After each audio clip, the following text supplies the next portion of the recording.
చీమల ఫోబియాతో బాధపడుతున్న ఓ మహిళ ఇంట్లో ఎవరూ లేని సమయంలో ఉరివేసుకుని ఆత్మహత్య చేసుకుంది. ఈ ఘటన సంగారెడ్డి జిల్లాలో చోటు చేసుకుంది. డెడ్ బాడీ పక్కన దొరికిన సూసైడ్ నోట్ను స్వాధీనం చేసుకుని మృతదేహాన్ని పోస్టుమార్టం నిమిత్తం హాస్పిటల్కు తరలించారు. ఈ ఘటనపైన కేసు నమోదు చేసుకుని పోలీసులు దర్యాప్తు చేపట్టారు. సూసైడ్ నోట్లో ఏముందంటే ఆమె చీమల ఫోబియా కారణంగానే ఆత్మహత్యకు పాల్పడినట్లు పోలీసులు నిర్ధారించారు. సంగారెడ్డి జిల్లా అమీన్పూర్లోని శర్వా హోమ్స్లో శ్రీకాంత్, మనీషా అనే దంపతులు తమ కూతురుతో సహా కలిసి నివసిస్తున్నారు. అయితే మనీషా గత కొంతకాలంగా చీమలంటే తీవ్రంగా భయపడుతోందట. ఈ సమస్యను పరిష్కరించేందుకు మనీషా కుటుంబ సభ్యులు ఆమెను ఎన్నో హాస్పిటల్స్కు తిప్పారు. చాలా చోట్ల చికిత్స కూడా తీసుకున్నారు, కౌన్సిలింగ్ ఇప్పించారు. కానీ ఎలాంటి ఫలితం లేకుండా పోయింది.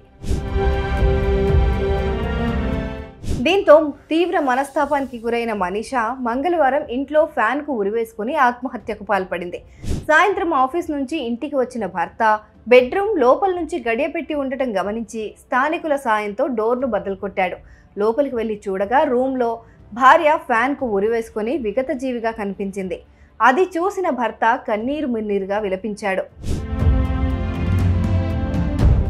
ఇక స్థానికుల సమాచారంతో ఘటనా స్థలానికి చేరుకున్న పోలీసులు మృతదేహాన్ని పరిశీలించారు. డెడ్ బాడీ పక్కనే ఉన్న సూసైడ్ నోట్ను స్వాధీనం చేసుకున్నారు. ఆ సూసైడ్ నోట్లో శ్రీ, ఐఎమ్ సారీ, ఈ చీమలతో బతకడం నా వల్ల కావట్లేదు, అన్వీని జాగ్రత్తగా చూసుకో, అన్నవరం, తిరుపతి, ఎల్లమ్మ మొక్కులను తీర్చండి అని రాసుకొచ్చింది. ఈ నోట్ చదివిన కుటుంబ సభ్యులు కన్నీరు పెట్టుకున్నారు. ఈ ఘటనపైన పోలీసులు కేసు నమోదు చేసి దర్యాప్తు చేపట్టారు.